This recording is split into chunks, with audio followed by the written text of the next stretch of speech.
gawin mo ito agad pagkatapos ng hiwalayan para mabaliw siya kakaisip.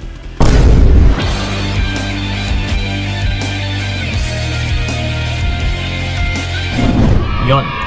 Ito mga utol, no? Pagdating sa hiwalayan, karamihan kasi ay mali ang nagagawa. Kaya kung minsan, dahil sa mga kinakamit na gustong magsisi, mabaliw, or babalikan ka ng partner mo, is mali po ang nagiging resulta. Kung yun ang gusto mong makamit, panoorin niyo po yung video na ito. Kasi once na mababaliw, kakaisip sa'yo, yung isang partner or yung isang ex ay maaari na magkakandara pa ito na balikan ka. Oh. And kung babalikan ka man niya, nasa sayo na ngayon yung bola. Nasa sayo na ngayon yung desisyon kung tatanggapin mo pa siya o hindi. Yes! And take note no, sa pamagat pa lang natin, kailangan mo ito gawin agad. No, ibig sabihin agad-agad. After ng hiwalayan, after ng breakup, halimbawa, nagkahiwalay kayo kahapon, ito dapat ang kailangan mong gawin agad-agad. Pag sinabing kailangan, necessary po utol. Yes! And bakit man natin nasasabing kailangan? Kasi kailangan po ito ng sarili or ng buhay mo. Minamahal mo ba yung sarili mo? Then, kung minamahal mo yung sarili mo, dito ko rin mababasa or makikita kung totoong minamahal mo yung sarili mo. Dahil kung totoong minamahal mo talaga yung sarili mo, is dapat umiiwas ka sa mga bagay-bagay na kung saan nagbibigay sa iyo ng pasakit. Kagaya ngayon, no, nagkahiwalay kayo, or iniwan ka, hiniwalayan ka, niloko ka, and then inayawan mo siya. So, let's say nagkahiwalay kayo kahapon. So kung nandyan ka pa rin nagmumukmok, habol ng habol, naghihintay sa kung kailan siya babalik, or kung baka pwede pa maayos, ay pareho lang po ito na pinapahiwatig natin na hindi mo minamahal yung sarili mo. Kasi sa gawain na ito ay pareho lang din po na mas lalo mong binabaon yung pako sa puso mo. Sinasaktan mo yung sarili mo, utol. Yes, so ngayon, no, kung kahapon nagkahiwalay kayo, ang dapat mong gawin agad-agad ay tanggalin mo yung communication ninyo. Tanggalin mo yung presensya mo sa taong ito.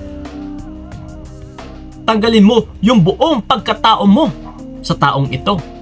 Ibig sabihin utol, huwag na huwag kang magparamdam, huwag na huwag kang maghabol, huwag na huwag kang mag-feed ng balita about sa'yo. Yes, lalong-lalo na sa social media, sa mutual friends, circle of friends, sa families, no, sa relatives, lahat-lahat.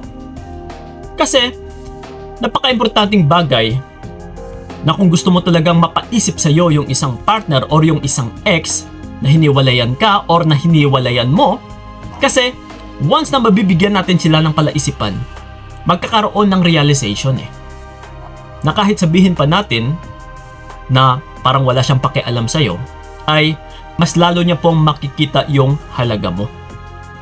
Dahil sa kung hinahayaan natin silang mag-isip ng mag-isip, hahantong at saka hahantong po sa punto na mapapaisip siya sa kung ano yung halaga mo. Yes, kumbaga pa, bibigyan natin sila agad-agad ng curiosity. So paano nga ba makikurious yung tao? No? Sa pamamagitan na kailangan wala siyang mababalitaan about sa'yo. Kasi hindi mo mapapahantong sa curiosity yung isang tao once na andyan ka naman palagi. No, panay ka po sa social media mo. Nagiging responsive ka pa sa kanya. Or panay ka pa stalk sa kanya. No, or panay ka rin tanong ng tanong sa mga mutual friends ninyo about sa kanya. Nakahiwalay lang namin kahapon. Tingnan mo nga kung ano yung ginagawa niya dyan. No, tignan mo nga kung ano yung ginagawa niya sa ngayon. Ano yung mga kaganapan sa buhay niya ngayon. Yeah. So kung ganito ka utol, wala. Instead na siya yung maku-curious is mas lalo nating binabaon yung sarili natin na tayo yung naku-curious. Na ikaw yung naku-curious. So the more na ikaw yung naku-curious is wala. No, di ba? Dahil sa marami kang iniisip about sa kanya, hahantong at saka hahantong or ito pa yung magtutulak sa'yo na magre-reach out sa kanya or maghahabol, magpaparamdam. So wala, ikaw ang magiging talo dito. Na ikaw ito yung magiging panay-isip ng isip sa kanya. Mapaparaning, mababalisa. So pinapahirapan mo lang yung sarili mong sinasabi mong mahal mo yung sarili mo. So yun po ang gagawin natin. Tanggalin natin agad-agad. Lahat-lahat, 100%. Kumbaga pa, total package. No, kabuuhan utol. Kailangan talaga is wala siyang malalaman about sa'yo. Kasi ito po yung mga maiisip or maaaring maiisip ng partner mo or ng ex mo. Uy, teka lang, ano na kaya yung balita dito? No? Ano na kaya yung kaganapan sa kanya? Bakit parang wala lang ah?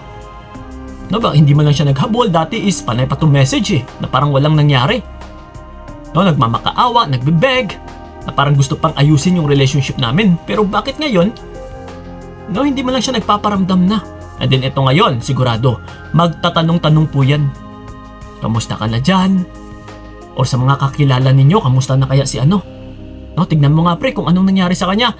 So ngayon, kung wala siyang mababalitaan about sa'yo, no, marami pong katanungan na papasok at saka papasok sa isipan niya na walang kasagutan. Kung gusto mong mapahantong utol yung isang tao sa realization, kailangan mo muna siyang padaanin sa curiosity. Yung tipong may katanungan sa kanyang isipan na walang kasagutan, alam mo ba kung sino yung sasagot nito? Sa mga katanungan sa kanyang isipan, walang iba kundi siya lang din. Uy, teka lang. Bakit hindi na siya nagpaparamdam? Bakit hindi na siya naghahabol? Bakit parang wala lang sa kanya? Ano kaya yung meron? Kasi once na hindi mo sinimulan agad-agad, hindi mo po mapapahantong sa curiosity yung tao. Dahil kung kailan mo ito sisimulan, ay dyan pa lang din magsisimula na maku-curious yung tao. So that's why kailangan is agad-agad. After ng hiwalayan, boom, kinabukasan or ngayon din uram mismo. Huwag ka na magparamdam. Atras ka kaagad, tumalikod ka kaagad. And huwag nang maghabol sa kanya. Huwag ka nang magiging responsive. Kumbaga pa, pinapakita natin na kung magpaparamdam ka pa or kung maglalaan ka pa ng panahon para sa kanya, pareho lang ito na hindi mo minamahal yung sarili mo dahil sinasaktan mo palalo eh. Yes, utol. So ngayon, pagdating sa partner mo, no, na nabibigyan mo siya ng curiosity, hantong po talaga ito sa realization. Kasi walang iba nga sasagot ng katanungan sa kanyang isipan kundi siya. Uy, siguro kaya nga hindi na siya naghahabol kasi ang pangit ng ugali ko, dahil paulit-ulit ko na lang siyang niloloko. Lahat-lahat po ng katanungan sa kanyang isipan ay maiisip niya talaga yun. At saka lahat ng mga hinanaing mo sa kanya utol, maalala at saka maalala niya yun. And then lahat din ng mga pinaggagawa mo ay makikita at makikita niya na yun. Na uy, nag-aaruga siya sa akin dati, inaasikaso niya ako dati.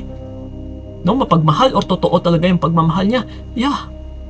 So ngayon, ma-realize niya, ito na yung tawag nating realization. Once na sinagot niya na siya mismo, no, sinagot niya yung mga katanungan sa kanyang isipan. Realization po yung tawag dyan. Yes, utol. So yun po, napaka-importanting bagay po na marunong ka dapat umatras, mag-detach, tumalikod, or mag-pull away. Agad-agad, utol. So yun po ang tanging sikreto dyan, na sigurado mapapaisip at saka mapapaisip or mababaliw siya kakaisip about sa'yo. Okay? So yun lang po mga utol, sana'y nakatulong yung video na ito. And then sa mga nais ako makausap one-on-one, PM nyo po ako sa aking FB page na Payong Kaibigan ni Kiko. Yes, magsiset po tayo ng appointment para sa inyo. And then sa may mga katanungan man dyan about sa video na ito, you can leave a comment na dyan sa ilalim and then sasagutin namin yan, lalong-lalo na sa aming YouTube channel. So yun lang po, maraming salamat. So ingat kayo, God bless and babu! Pero bakit di mo kaya?